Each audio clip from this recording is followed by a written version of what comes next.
Hold on to your hats, history buffs and random knowledge enthusiasts. We're about to embark on a journey that will leave you questioning everything you thought you knew about the past. Get ready to have your minds blown, because we're about to dive into a vortex of the weirdest, wildest, most unbelievable but totally true historical facts. These aren't your run-of-the-mill history lessons. These are the stories that didn't make it into your textbooks but are just as real and even more fascinating. Like, seriously, you won't believe these actually happened. Imagine discovering that some of the most bizarre events in history are not just myths or legends, but documented occurrences that defy logic and reason. We're talking wars with birds, exploding whales, and so much more. These events are so outlandish that they sound like they were ripped straight from a fantasy novel or a blockbuster movie. And if you think that's wild, wait until you hear about the Pope who was put on trial after he died. Yes, you heard that right. The past is filled with stories that are stranger than fiction. So before we jump into this time-traveling roller coaster of crazy, make sure you smash that like button, subscribe, and hit the notification bell, because you don't want to miss out on the historical shenanigans about to go down. Trust me, you'll want to be the first to know when we uncover more of these jaw-dropping tales. Let's get this bread. Or should I say, unsliced bread. You see, there was a time when sliced bread was actually banned. Yes, banned, but more on that later. Okay, you'll get that joke in a bit, so buckle up, Buttercup. We're about to take a wild ride through the annals of history, where the truth is often stranger than fiction. Get ready to be amazed, amused, and maybe even a little bit bewildered by the incredible stories that await. Let's dive in. Okay, picture this. 1932 Australia. You'd think they'd be battling kangaroos with boxing gloves, right? Wrong! They declared war on emus. These flightless, feathered fiends were wreaking havoc on crops, so the government was like, it's go time. They sent in soldiers armed with machine guns to fight these feathered foes. You'd think it'd be an easy win, right? Wrong again. The emus were like, try me, mate. They used their superior speed and agility to dodge bullets like it was a game. The soldiers were left speechless. I mean, they were probably pecked into silence. The emus basically won, proving that sometimes nature just can't be tamed, even with machine guns. Fast forward to 1518, Strasbourg, France. Forget the Renaissance. It's time for the dance sans. Hundreds of people were suddenly hit with an uncontrollable urge to dance for days. We're talking non-stop, grooving 24/7 for weeks. They weren't even vibing to a catchy beat. It was just pure, unexplained dance mania. Theories ranged from mass hysteria to, get this, ergot poisoning. Apparently, ergot is a fungus that can grow on rye bread and cause hallucinations and spasms, so basically they were tripping on bad bread. Talk about a rave gone wrong. Okay, you know Napoleon, the legendary French emperor.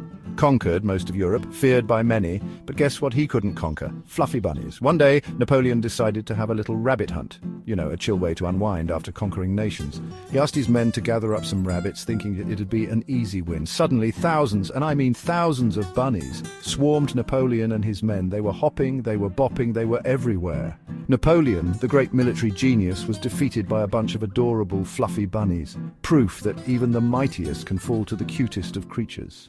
Chapter 4. This whale went boom. Hold your noses, folks, because this one gets kind of smelly. 1970, Florence, Oregon, a massive whale washed ashore. And the smell, let's just say it was not pleasant. The authorities were like, how do we get rid of this giant, stinky problem? Someone had the bright idea to blow it up with dynamite, thinking the pieces would just, like, magically disappear into the ocean. Spoiler alert, that's not what happened. The explosion sent whale blubber and chunks flying everywhere. It was like a whale explosion of epic and disgusting proportions. The lesson here, maybe don't use dynamite on beached whales. Chapter 5, Dead Pope on trial. It's about to get papal up in here. Let's rewind to 897 AD. The medieval era was a time of great turmoil and intrigue, especially within the walls of the Vatican. Pope Formosus, he was the Pope, get it? He had a controversial reign filled with political maneuvering and alliances that didn't sit well with everyone. Anyway, he'd been dead for a while when a new pope, Stephen VI, decided to put him on trial for being a bad pope. Stephen VI has had his own reasons, mostly political, to discredit Formosus and his decisions. This wasn't your average court case, people. It was called the Cadaver Synod, and it was as bizarre as it sounds. They dug up Formosus's body, dressed him in papal robes, and propped him up on a throne. Imagine the scene. A decaying corpse, dressed in full papal regalia, sitting in judgment. They even assigned him a lawyer. This poor guy had to defend a dead man, knowing full well the outcome was already decided. The whole thing was wild. The courtroom was filled with clergy and nobles, all watching this macabre spectacle unfold. In the end, Formosus was found guilty. Shocker. And his papacy was declared null and void. This was more than just a trial, it was a statement of power and control. They even chopped off his fingers. The fingers used for blessings were severed as a symbolic gesture to strip him of his papal authority. Talk about holding a grudge, right? This event showed the lengths to which people would go to settle scores and assert dominance, even beyond the grave. The Cadaver Synod remains one of the most bizarre and infamous episodes in the history of the papacy. It highlights the intense political struggles and the sometimes extreme measures taken to maintain power. After the trial, Pope Stephen VI faced backlash for his actions. The public, and many within the church, were horrified by the desecration of a pope's body. This led to further unrest, and eventually Stephen VI was imprisoned and met a grim fate himself. The Cadaver Synod had far-reaching consequences, shaking the very foundations of the church. In retrospect, this event serves as a reminder of the turbulent times and the extreme lengths to which people would go to assert their authority. It's a dark chapter in history, but one that continues to fascinate and bewilder us to this day. So next time you think politics today are crazy, just remember the time a dead pope was put on trial. It doesn't get more dramatic than that. And that, folks, is the story of the Cadaver Synod. Stay tuned for more wild tales from history. Chapter 6. London's streets were flowing with beer, calling all beer lovers. This one's for you. In 1814, London experienced a disaster of delicious proportions. A giant vat at the Moo and Company brewery burst open, unleashing a tidal wave of beer onto the streets. We're talking over 200,000 gallons of beer, people. Houses were flooded, people were swimming in beer. It was absolute chaos. Sadly, the flood resulted in some casualties, but hey, at least they died happy and probably a little tipsy. It's a good reminder to always drink responsibly, even when a river of beer is flowing past your front door. Chapter 7. The Great Stink. It was seriously rank. Summer in the city, it's usually a time for sunshine and good vibes, right? People are out and about, enjoying picnics, playing games, and soaking up the sun. The air is filled with laughter, the scent of blooming flowers, and the occasional whiff of street food. It's a season that brings communities together, making the city feel alive and vibrant. Well, not in 1858 London. That summer was anything but pleasant.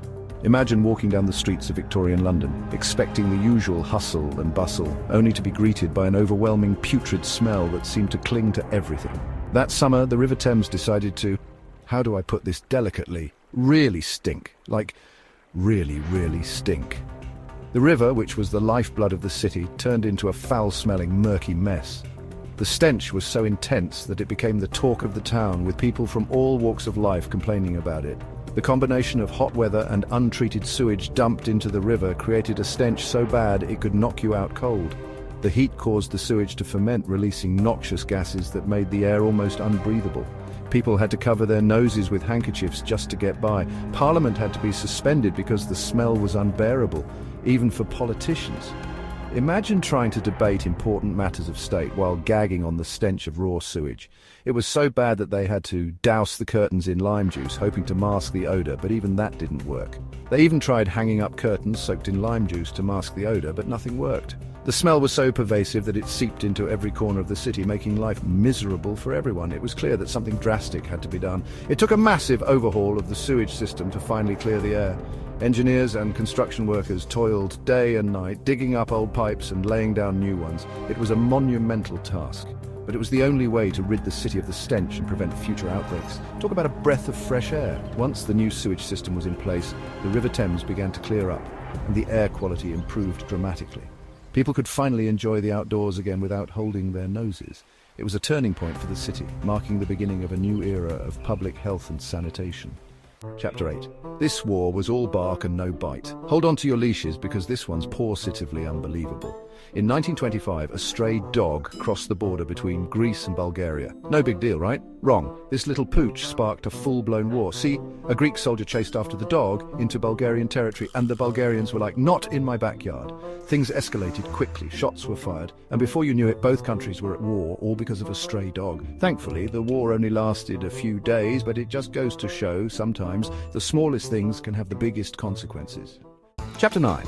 Sliced bread. Too dangerous for wartime. Okay, this one might sound like I'm making it up, but I promise, it's true. During World War II, the US government banned sliced bread. You heard that right, no more convenient pre-sliced bread for you.